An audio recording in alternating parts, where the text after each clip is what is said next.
এবং এই দুইয়ের মধ্যে যা কিছু আছে সব কিছুকে, আল্লাহর অস্তিত্ব ছাড়া আর বাকি সব কিছুকে যদি একটি পাল্লায় রাখা হয়, একটি হাতে রাখা হয়, আর লা ইলাহা ইল্লাল্লাহ এই বাক্যকে যদি অপর হাতে অপর পাল্লায় রাখা হয়, তাহলে লা ইলাহা ইল্লাল্লাহর পাল্লা ভারী হবে। এত ওয়েটফুল এই আমল, এত ওজনী এই আমল, এই জিকির।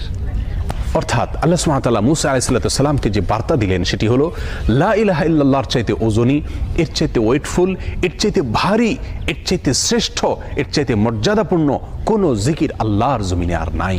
প্রিয় বন্ধুগণ, মুসা আলাইহিস সালামের জন্য সবচেয়ে স্পেশাল দোয়া হিসাবে, সবচেয়ে স্পেশাল জিকির হিসাবে আল্লাহ সুবহানাহু ওয়া তাআলা যে দোয়াটি নির্বাচন করলেন, যেটাকে সবচাইতে ওজনী আমল হিসাবে আল্লাহ সুবহানাহু ওয়া তাআলা স্পষ্টভাবে ব্যক্ত করলেন, সেটি হলো লা ইলাহা ইল্লাল্লাহ।